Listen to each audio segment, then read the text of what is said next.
100 करोड़ उगाही केस में जी समूह के 2 आरोपी संपादकों को अब सीएफएसएल को अपनी आवाज के नमूने देना अनिवार्य हो गया है।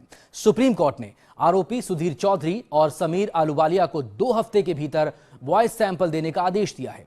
आरोपियों के वॉइस सैंपल सीएफएसएल के डायरेक्टर लेंगे। साल 2012 में 100 करोड़ उगाहने की रूपरेखा बनाते खुफिया कैमरे में कैद हुए जी चैनल्स के संपादक सुधीर चौधरी और समीर आलूवालिया पर कानून का शिकंजा फिर कस रहा है। जमानत की शर्तों में छूट मांगने की कोशिश कर रहे आरोपी संपादकों को सुप्रीम कोर्ट से तगड़ा झटका लगा है। सर्वोच्च अदालत ने दोनों ही आरोपियों को 2 हफ्ते के भीतर आवाज के नमूने देने का आदेश दिया है। अदालत ने कहा कि वॉइस सैंपल के शब्द या वाक्य क्या होंगे, ये दिल्ली पुलिस क्राइम ब्रांच के जांच अधिकारी और सीएफएसएल दिल्ली के डायरेक्टर मिलकर तय करेंगे। वॉइस सैंपल लेने के दौरान सीएफएसएल के डायरेक्टर भी मौजूद रहेंगे।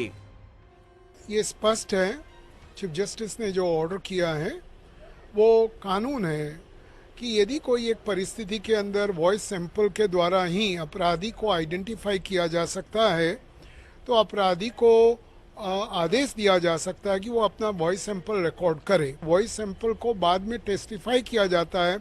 यदि वॉइस सैंपल जो अब रिकॉर्ड किया जा रहा है वो उस वक्त की आवाज से मिल रहा है तो दोनों एक्यूज्ड के विरुद्ध ये सबसे सटीक और स्पष्ट प्रमाण माना जाता है। सुप्रीम कोर्ट ने दोनों आरोपियों की वो मांग खारिज कर दी है जिसमें आरोपी वॉइस सैंपल लेने से पहले सैंपल का ब्यौरा मांग रहे थे।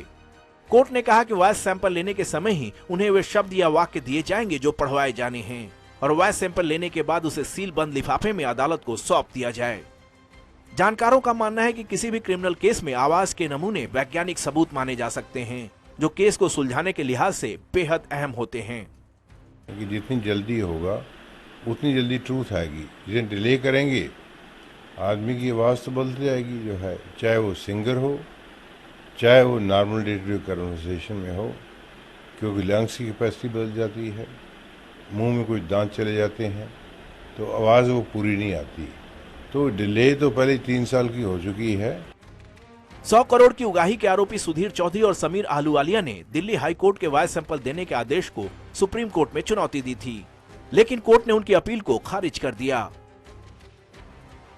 एक निजी कंपनी से 100 करोड़ की उगाही करने के केस में सुधीर और समीर के अलावा जी और एसएल समूह के मालिक सुभाष चंद्रा भी आरोपी हैं।